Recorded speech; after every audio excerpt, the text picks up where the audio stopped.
Malam itu, jalan pedesaan yang seharusnya ramai kendaraan justru sunyi total. Lampu mobil Rani menembus kabut tipis yang perlahan menebal, memantul di aspal basah yang seperti bernafas.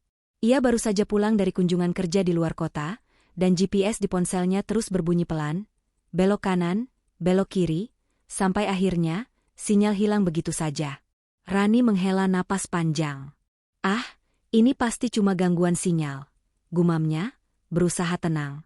Tapi saat ia menengok ke kiri dan kanan, pepohonan tampak makin rapat. Jalan yang tadi ia lalui terasa berbeda. Lebih sempit, lebih gelap. Tidak ada papan arah, tidak ada rumah. Hanya suara mesin mobil dan desir angin yang membawa bau lembab tanah basah. Ia mencoba menyalakan kembali GPS. Layar ponsel hanya menampilkan peta kosong, dengan satu titik merah berputar di tengahnya. Tak ada tulisan nama jalan, tak ada arah keluar. Ia menekan tombol power mobil, mencoba memutar balik, tapi mesin malah tersendat, lalu mati dengan bunyi klik pelan. Rani menatap spion. Tidak ada apapun di belakang. Hanya kabut. Kabut yang perlahan menyelimuti kaca mobil, seakan menutup pandangannya dari dunia luar. Ia menggigit bibir, memeluk tas di pangkuannya, dan berkata pelan, "Oke, tetap tenang, cuma tersesat, nanti juga ada orang lewat." Tapi menit demi menit berlalu. Tidak ada mobil lain.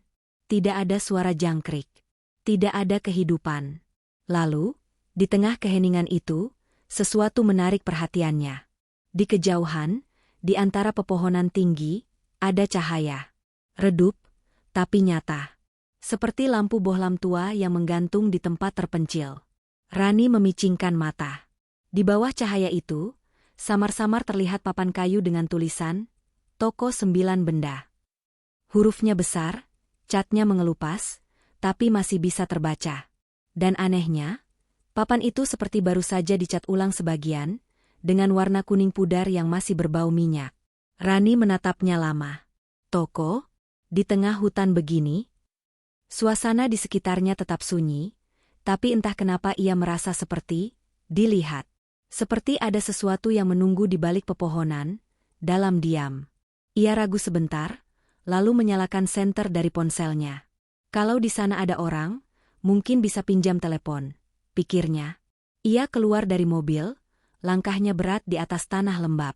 Sepatunya menjejak dedaunan kering, menimbulkan bunyi krek-krek yang terdengar sangat keras di antara sunyi. Kabut makin tebal.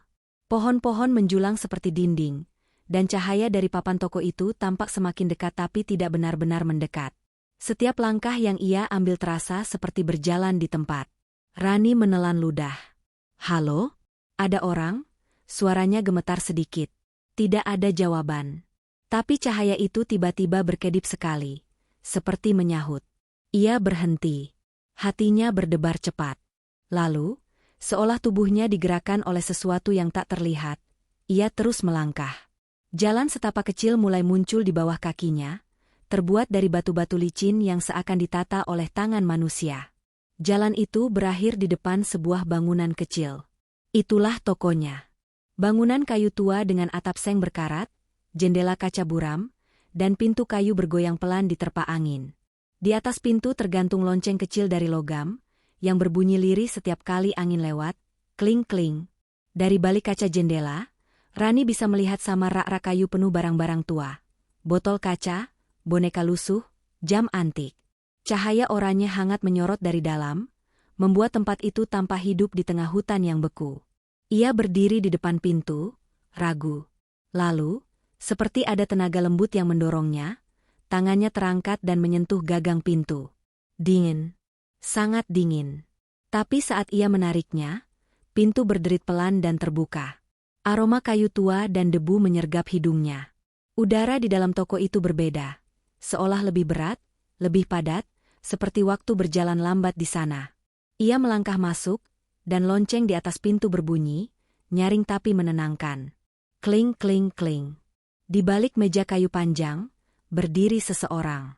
Seorang pria tua, rambutnya putih semua, matanya redup tapi menatap tajam, dan di bibirnya ada senyum tipis. Ia mengenakan pakaian seperti dari masa lalu, kemeja putih dengan rompi abu-abu, dasi kecil yang sudah kusut. "Selamat malam," Nona, katanya pelan. Toko kami jarang sekali kedatangan tamu, terutama malam-malam begini. Rani berusaha tersenyum sopan. Maaf, Pak, saya tersesat. Mobil saya mogok di jalan tadi. Saya hanya ingin pinjam telepon, kalau boleh. Pria tua itu menatapnya lama. Matanya berkilat aneh di bawah cahaya lampu minyak. Tersesat, ya? Gumamnya. Tidak apa-apa yang datang ke sini, biasanya memang begitu. Nada suaranya lembut, tapi mengandung sesuatu yang membuat bulu kuduk Rani berdiri.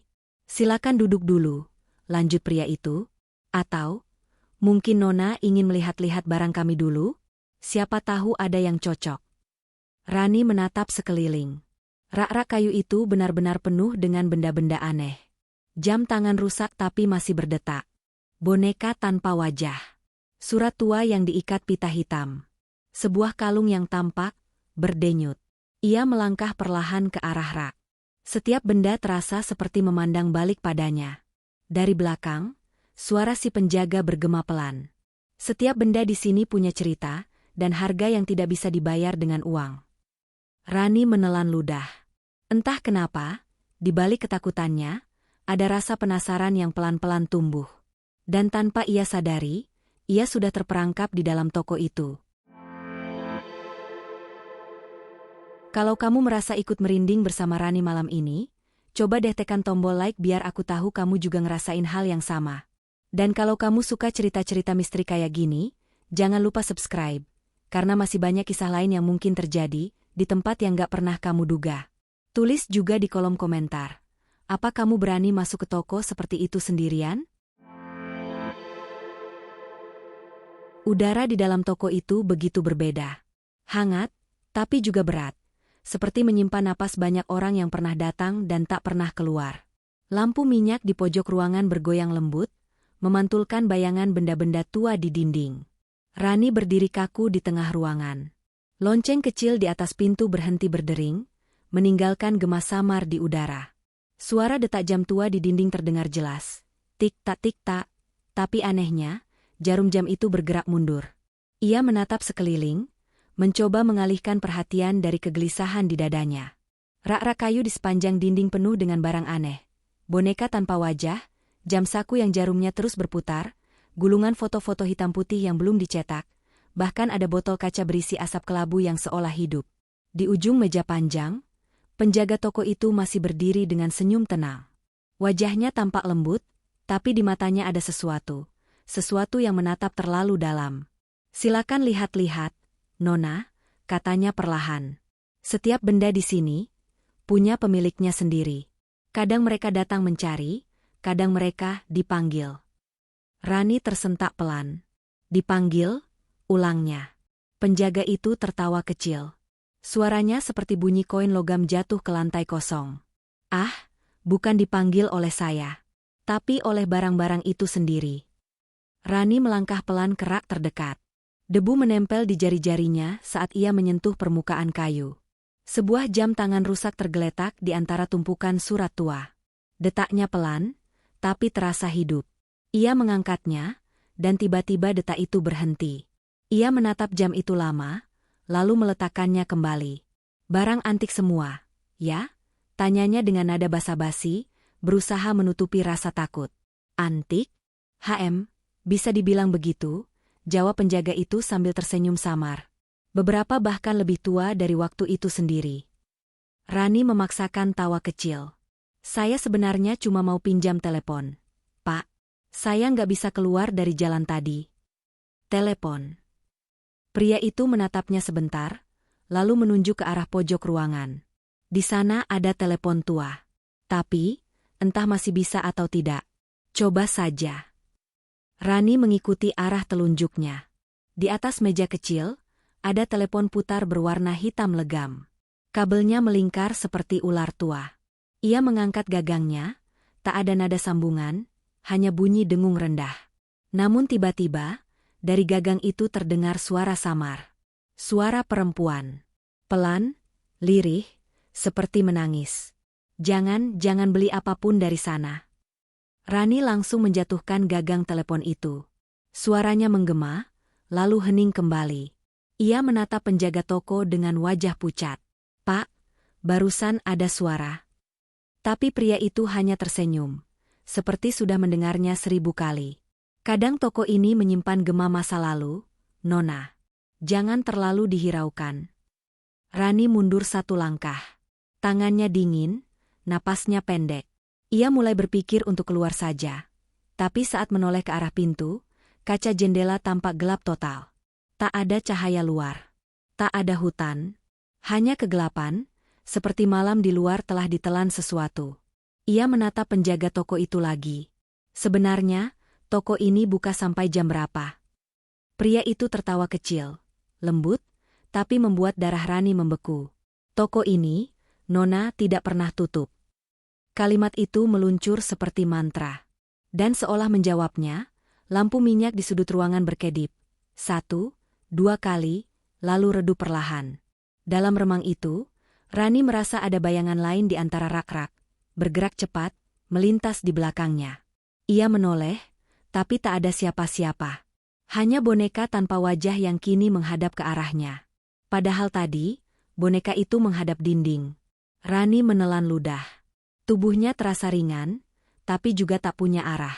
Saya mau keluar," katanya terbata. "Saya nggak butuh apapun di sini." Tapi penjaga toko itu menggeleng pelan. "Tidak semudah itu, Nona. Kau sudah masuk, maka toko ini akan memperkenalkan dirinya dengan caranya sendiri." Rani mundur, punggungnya menabrak rak kayu.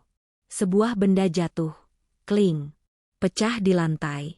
Dari pecahan kaca itu keluar asap tipis berwarna abu-abu, membentuk sesuatu seperti wajah perempuan menangis. Rani menjerit pelan, tapi suaranya tercekik di tenggorokan. Penjaga toko itu tetap diam. Hanya menatap, seolah menunggu sesuatu. Dan dalam keheningan itu, Rani merasakan sesuatu yang aneh. Dari antara rak, sebuah benda di pojok mulai bergetar pelan. Seperti memanggilnya. Sebuah cermin kecil bersulam perak, memantulkan cahaya yang bukan dari lampu. Ia menatapnya tanpa sadar, seperti tertarik oleh kekuatan tak terlihat. Dalam pantulan cermin itu, ia melihat dirinya sendiri, tapi berbeda. Wajahnya tampak lebih pucat, matanya kosong, dan di belakangnya, berdiri pria tua itu, tersenyum. Rani berbalik cepat, tapi di belakangnya, tak ada siapa-siapa. Napasnya memburu. Ia ingin lari, tapi kakinya tak bisa bergerak. Dan dari arah meja, suara penjaga itu terdengar lagi. "Barang-barang di sini, tahu siapa yang mereka tunggu. Kadang, mereka memilih, bukan dipilih." Rani memandang ke arah cermin itu lagi. Pantulan di dalamnya kini menangis. Rani berdiri kaku di depan rak, pandangannya terpaku pada cermin kecil bersulam perak itu. Cahaya lampu minyak di toko bergetar lembut, tapi pantulan di cermin justru tetap diam. Tidak bergerak. Tidak mengikuti gerak tubuhnya. Ia merasa jantungnya berdetak terlalu keras. Bayangan dirinya di dalam cermin tampak lebih tua. Matanya hitam sepenuhnya, dan dari bibirnya yang pucat, samar-samar muncul senyum aneh. "Kenapa? Pantulannya nggak ikut aku?" bisiknya pelan, seperti takut didengar oleh dirinya sendiri. Penjaga toko yang tadi berdiri di balik meja, kini sudah tidak terlihat. Hanya suara detak jam di dinding, makin cepat, makin keras, tik-tak tik-tak tik-tak, seperti detak jantung yang panik. Rani melangkah mundur. Tapi saat ia berpaling, pintu yang tadi terbuka sudah tertutup rapat. Ia mencoba menariknya, tapi sekuat apapun, pintu itu tak bergerak. Gagangnya dingin, berembun, seolah terbuat dari logam yang baru saja dikeluarkan dari dalam es. "Pak, buka pintunya. Saya mau keluar," teriaknya. Suara itu memantul di seluruh ruangan, tapi tak ada jawaban. Hanya suara samar, jauh di dalam toko. Bisikan pelan, seperti suara perempuan. "Kau yang dipilih, bukan kau yang memilih." Rani memejamkan mata, menahan air mata yang mulai jatuh. Tidak. Ini cuma mimpi, ini cuma. Tapi sebelum ia sempat menyelesaikan kalimatnya, udara di sekitar mulai berubah. Lampu minyak padam dengan bunyi SSST. Kecil, meninggalkan toko dalam gelap. Hanya cermin perak itu yang kini memancarkan cahaya lembut, putih kebiruan, seperti sinar bulan. Dalam pantulan itu, Rani melihat dirinya, tapi kini ada sesuatu di belakang bayangan. Siluet seorang wanita berambut panjang, wajahnya kabur, berdiri di belakangnya. Sosok itu menatap dari balik pantulan, lalu mengangkat tangan, pelan, seolah ingin menyentuh pundak Rani dari sisi lain cermin. Rani terhuyung mundur, tubuhnya gemetar. Tapi seakan disihir, matanya tak bisa lepas dari cermin itu. Dan di dalam pantulan, sosok wanita itu tiba-tiba berbisik, "Temani aku." Cahaya di cermin berdenyut. Sekali, dua kali, lalu menyebar ke seluruh ruangan seperti riak air. Semua benda di rak ikut bergetar. Botol kaca bergoyang, jam berdetak mundur, boneka tanpa wajah menoleh perlahan ke arah Rani. "Berhenti, berhenti," jerit Rani, menutup telinganya. Tapi suara-suara itu justru makin jelas, seperti 1000 orang berbicara dalam waktu bersamaan. Lalu, tiba-tiba, semuanya diam. Cahaya di cermin memudar, tapi benda itu kini berada di lantai, tepat di depan kaki Rani. Ia menatapnya. Tangannya gemetar, tapi sesuatu di dalam dirinya memaksa untuk menyentuhnya. Ketika jarinya menyentuh permukaan cermin, hawa dingin langsung merambat ke seluruh tubuh. Bayangan di dalam cermin kini bukan dirinya, tapi seorang gadis kecil yang duduk di tengah hutan gelap, menangis.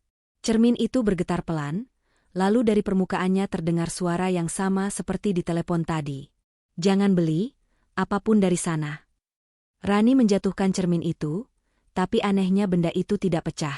Sebaliknya, cahaya dari dalamnya makin kuat, menyorot ke seluruh ruangan dan memperlihatkan sesuatu yang membuat napas Rani tersangkut di tenggorokan. Foto-foto tua yang tergantung di dinding, yang tadi tampak kusam dan buram, kini berubah.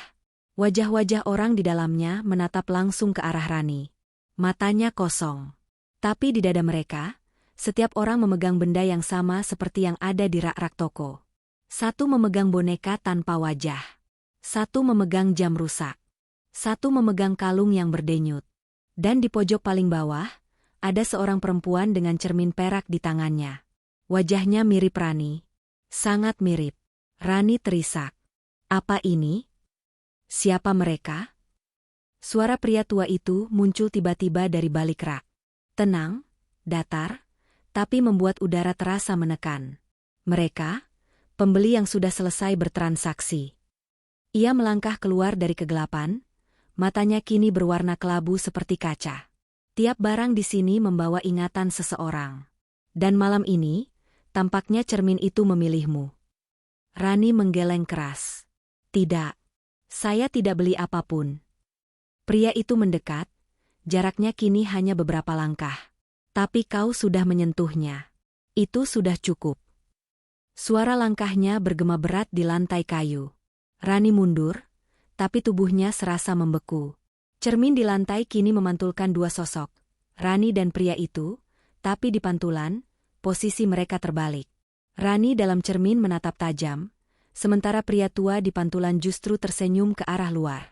"Cermin itu akan menunjukkan apa yang tak ingin kau lihat," bisik si penjaga.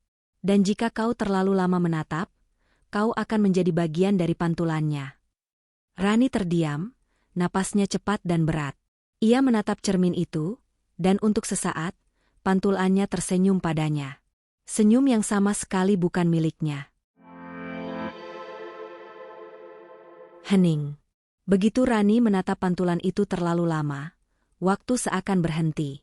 Lampu minyak berhenti bergetar, suara detak jam menghilang. Hanya satu hal yang tetap hidup. Pantulan dirinya di cermin yang kini tersenyum lebar, terlalu lebar. Dalam sekejap, Rani tersadar dan menjatuhkan cermin itu. Benda itu berguling di lantai, berhenti di bawah meja. Nafasnya tersengal, tubuhnya gemetar hebat. Tapi sebelum ia sempat berlari ke arah pintu, suara berat pria tua itu kembali terdengar dari balik rak. "Sudah terlambat, Nona Rani." Suara itu seperti datang dari segala arah. Rani memutar tubuhnya, tapi sosok penjaga toko tak terlihat. "Bagaimana kau tahu nama saya?" pekiknya. Tak ada jawaban. Hanya suara langkah kaki pelan yang mengitari ruangan, seperti ada yang berjalan di sekitar tanpa wujud. Rak kayu bergeser sedikit, menimbulkan bunyi gesekan seram. Beberapa barang di atasnya bergoyang sendiri, jatuh satu persatu. Plak! Sebuah boneka tanpa wajah jatuh tepat di dekat kaki Rani. Dan saat ia menunduk, boneka itu perlahan memutar kepalanya ke arahnya. Tidak ada mata, tidak ada mulut, hanya kain polos. Tapi dari balik kain itu, terdengar napas pelan. Rani menjerit kecil, menendang boneka itu hingga terlempar jauh. Tapi begitu ia berbalik, sosok penjaga toko sudah berdiri di hadapannya. Sangat dekat.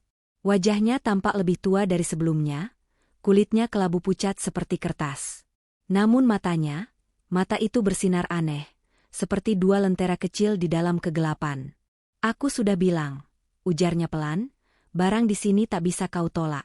Mereka punya keinginan sendiri. Dan cermin itu sudah memilihmu." Rani memundurkan langkahnya, tapi di belakang punggungnya terasa sesuatu yang dingin dan halus. Cermin itu kini menempel di kulitnya sendiri. Ia menatap ke bawah, dan benar saja, benda itu kini melekat di telapak tangannya. Ia mencoba menariknya, tapi cermin itu seolah menyatu. Permukaannya berdenyut lembut, seperti kulit yang bernapas. "Lepas! Lepas dari aku!" teriaknya, berusaha mencabut benda itu. Tapi setiap kali ia menarik, rasa sakit menjalar ke seluruh lengan. Dingin, menyengat, sampai ke dada. Pria tua itu hanya menatap, tidak melakukan apapun. "Jangan dilawan," katanya lembut, nyaris seperti belas kasih. "Cermin itu hanya ingin satu hal, bayangan baru." "Apa maksudmu?" Rani berteriak. Namun sebelum jawaban keluar, sesuatu berubah di ruangan itu. Cahaya lampu berputar cepat, seperti diputar dari dunia lain. Foto-foto di dinding bergerak pelan, wajah-wajah di dalamnya hidup, membuka mata, menatap Rani dengan pandangan kosong. Dan kemudian, satu persatu, dari tiap foto muncul bisikan halus. "Buka matamu. Lihat yang sebenarnya. Bayanganmu sudah bukan milikmu." Rani memegang kepalanya, berteriak ketakutan. "Berhenti. Aku mau keluar."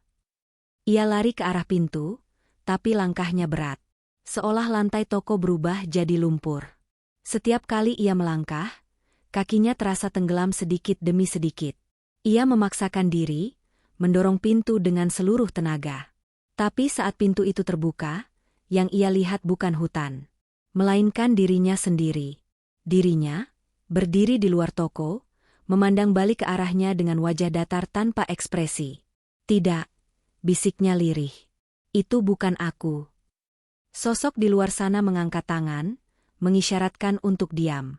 Lalu tersenyum perlahan. Senyum yang sama seperti pantulan di cermin tadi. Rani menatap dengan mata membesar. Air matanya mulai jatuh, bukan karena takut, tapi karena entah kenapa, ia merasa yang di luar itu adalah dirinya yang sebenarnya. Dan dirinya yang di dalam toko, hanyalah bayangan yang tertinggal. Seketika ruangan bergetar. Rak-rak roboh, boneka-boneka jatuh, kaca berderak. Penjaga toko berdiri diam, tapi tubuhnya mulai memudar perlahan, berubah menjadi kabut putih. Rani menatapnya dengan panik. "Tolong aku." Namun pria itu hanya berkata satu kalimat terakhir sebelum menghilang. "Setiap barang punya harga, Nona. Harga cermin itu adalah keutuhan dirimu sendiri." Suaranya lenyap. Dan di saat yang sama, dunia di sekeliling Rani seperti retak. Cahaya putih dari cermin menyebar cepat, menelan dinding, lantai, semuanya. Lalu semuanya gelap. Sunyi total. Saat Rani membuka matanya lagi, ia sudah berdiri di luar toko. Udara dingin hutan menyambutnya. Kabut menipis. Jalan setapak yang tadi ia lalui terlihat lagi. Mobilnya masih di tempat semula. Ia menatap ke belakang. Toko itu masih ada. Tapi lampunya kini padam, papan kayunya miring, dan tulisan di atasnya berubah. Bukan lagi, toko 9 benda. Kini tertulis samar, ditutup untuk selamanya. Rani mendekat, tapi sebelum langkahnya sampai, toko itu perlahan memudar. Seperti asap yang tertiup angin. Hanya satu benda yang tersisa di tanah, cermin perak. Ia menatapnya lama. Permukaannya kini gelap, tapi samar-samar, dari dalamnya terdengar suara. Suara dirinya sendiri, memanggil dengan nada parau. Tolong aku. Rani menjatuhkan cermin itu dan lari ke mobilnya, menangis tanpa suara. Ia menyalakan mesin dan melaju secepat mungkin. Tapi di kaca spion, untuk sepersekian detik, ia melihat bayangan pria tua itu duduk di kursi belakang, tersenyum tenang. Dan ketika ia berkedip, bayangan itu hilang. Malam itu, Rani tak berhenti menangis di balik kemudi. Mobilnya melaju di jalan berliku, menembus kabut yang belum sepenuhnya sirna. Wajahnya pucat, rambutnya berantakan, tangan yang memegang setir masih gemetar. Tapi yang paling menakutkan, ia merasa, dari kursi belakang, ada sesuatu yang memperhatikannya. Setiap kali matanya melirik spion, bayangan samar seperti tubuh seseorang muncul dan menghilang. Ia mencoba menenangkan diri. Itu cuma bayangan lampu, cuma bayangan, bisiknya. Namun semakin jauh dari hutan, perasaan itu makin kuat. Seolah tokoh itu menatapnya dari dalam pikirannya sendiri. Ketika akhirnya ia tiba di rumah, langit sudah mendung. Gerimis turun lembut, membuat kaca jendela dipenuhi titik air. Ia memarkir mobil dan berlari masuk rumah tanpa menoleh ke belakang.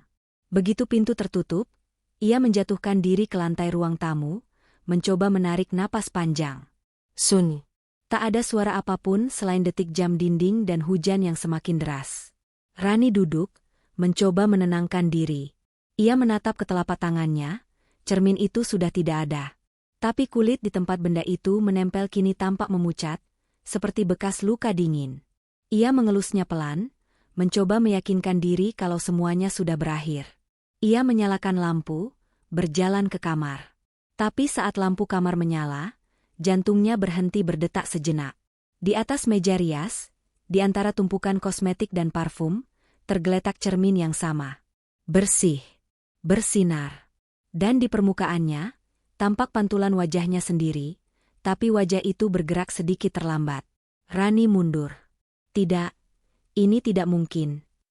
Ia mengambil cermin itu dengan tangan gemetar, membaliknya. Bagian belakangnya penuh goresan kecil seperti ukiran tangan.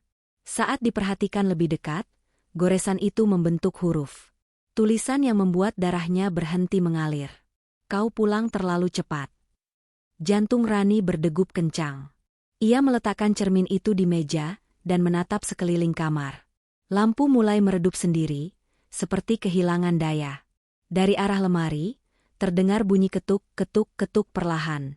Ia berusaha berteriak, tapi suaranya tak keluar. Ia hanya bisa berjalan mundur ke dinding, memeluk diri sendiri, menatap lemari yang kini bergetar halus. Dan saat pintunya terbuka sedikit, cermin di meja mulai bergetar. Permukaannya beriak seperti air. Bayangan di dalamnya bergerak, bukan mengikuti gerak Rani, tapi seolah hidup sendiri.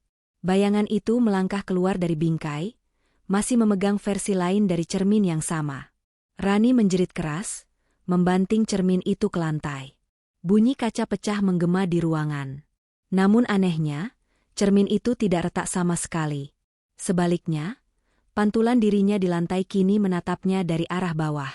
Wajah itu tersenyum samar. Dan dari bibir pantulan itu keluar suara lirih. Kau membawaku pulang, terima kasih. Lampu kamar padam. Gelap total. Rani meraba saklar dengan panik, menekan berulang kali, tapi lampu tak menyala. Lalu tiba-tiba, dari kaca jendela, kilatan petir menyambar, menerangi kamar sepersekian detik. Dalam cahaya itu, terlihat bayangan seseorang berdiri di belakangnya. Sosok dengan wajah yang mirip dirinya sendiri, tapi pucat dan tanpa pupil. Rani berbalik cepat. Tidak ada siapapun, tapi napas di belakang lehernya terasa nyata, dingin, dan panjang. Ia mundur perlahan, matanya terus menatap meja rias. Di sana, di atas permukaan cermin, perlahan muncul tulisan baru. Tulisan itu membentuk kalimat dengan goresan jari halus dari dalam kaca. Bayanganmu sudah milikku. Kau tinggal menunggu giliran tubuhmu. Rani menjerit, berlari keluar kamar, turun tangga dengan langkah terburu. Namun setiap langkah yang ia ambil, pantulan dirinya di jendela-jendela rumah tetap tinggal di belakang, menatapnya. Seolah bayangan itu enggan ikut lari. Di ruang tamu, Lampu televisi menyala sendiri. Layar menampilkan gambar hitam putih, interior toko tua yang tadi ia datangi. Tapi di sana, di tengah ruangan, ada sosok yang duduk tenang, pria tua penjaga toko itu. Ia menatap lurus ke arah kamera, lalu berkata perlahan, suaranya berat dan datar. Barang yang sudah keluar dari toko kami, tak akan pernah bisa kembali. TV padam. Rani menutup wajahnya, gemetar hebat. Di luar, petir menyambar lagi. Sekilas, di kaca jendela depan rumah, ia melihat sesuatu bergerak di balik pantulan air hujan. Cermin kecil, yang entah bagaimana kini tergantung di sana, berputar pelan tertiup angin. Dan dari balik cermin itu, sosok Rani lain sedang tersenyum. Pagi datang dengan cahaya pucat. Burung-burung bernyanyi, tapi suara itu terdengar jauh, seolah datang dari dunia lain.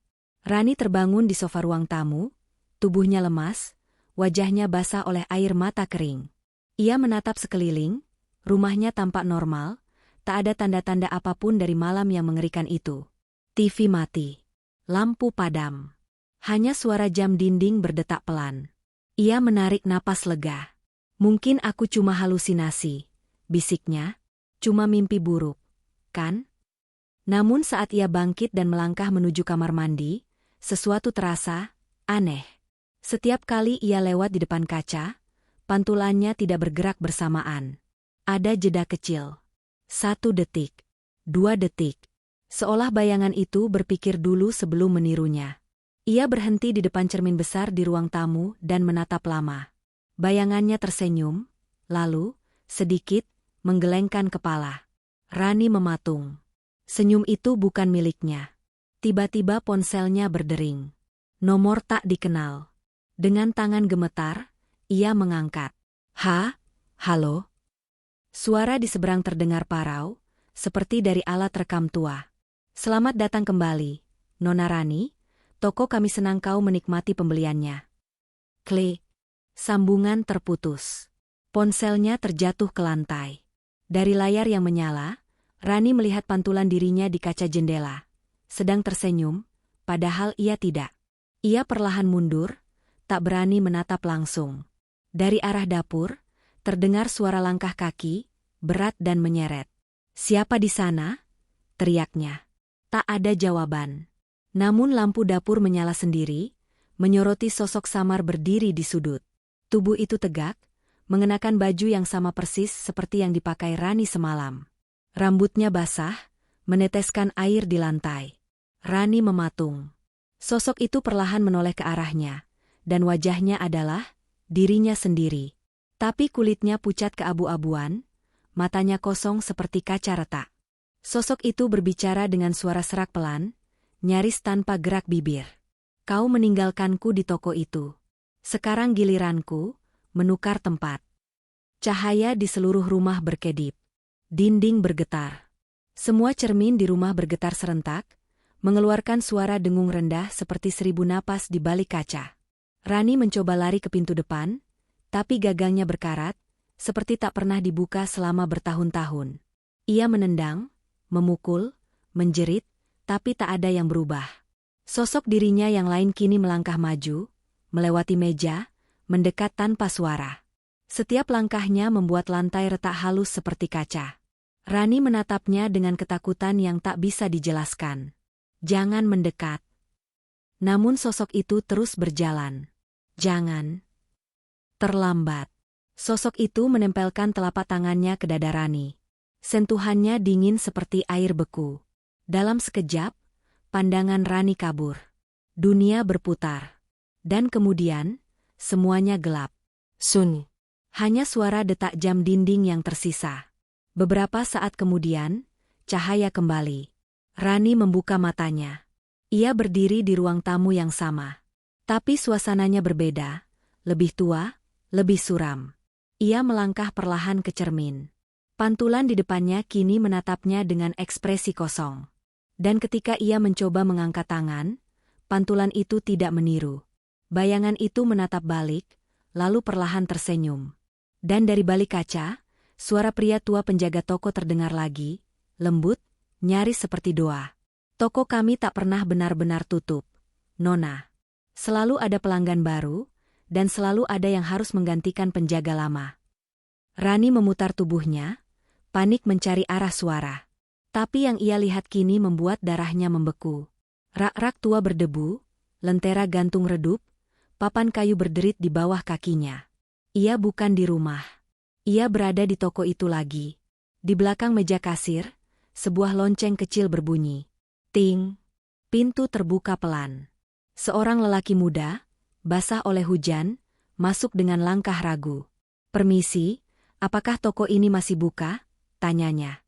Rani, atau entah siapa yang kini menjadi dirinya, berdiri di belakang meja, mengenakan pakaian kusam penjaga toko. Ia menatap lelaki itu, lalu tersenyum. Senyum yang sama seperti pria tua itu dulu. "Selamat datang. Di sini, semuanya masih tersedia. Tapi hati-hati, nak, setiap barang punya harga." Lonceng toko berdentang lagi, dan suara hujan di luar berubah jadi bisikan pelan, seperti banyak suara yang tertawa di balik kaca. Kamera, atau pandangan narasi, menyorot wajah Rani yang kini menjadi penjaga toko, matanya kelabu dan kosong, lalu berpindah ke papan kayu di depan pintu. Tulisan di sana samar tapi bisa terbaca jelas. Toko 9 benda. Buka setiap kali ada yang tersesat. Lonceng berdentang terakhir kalinya. Layar gelap. Suara napas pelan terdengar, diikuti satu kalimat terakhir dari narator. "Kalau suatu malam kau menemukan toko di tengah hutan, jangan masuk. Karena mungkin yang sedang menjaga di dalam, bukan lagi manusia." Sebagai bentuk terima kasihku buat kalian semua yang selalu setia nonton dan ninggalin komentar di setiap videoku. Aku mau ngadain giveaway voucher senilai Rp250.000 untuk 5 orang pendukung setia. Pemenang bakal diumumin pas channel ini nyentuh 1000 subscriber. Mungkin voucher ini nggak seberapa, tapi buatku, setiap dukungan, masukan, ataupun hujatan dari kalian itu sangat berarti bagiku untuk membangun channel ini agar lebih baik lagi ke depannya. Terima kasih udah nemenin perjalanan channel ini sampai sejauh ini. Semoga kalian semua selalu jadi bagian dari setiap cerita yang akan datang.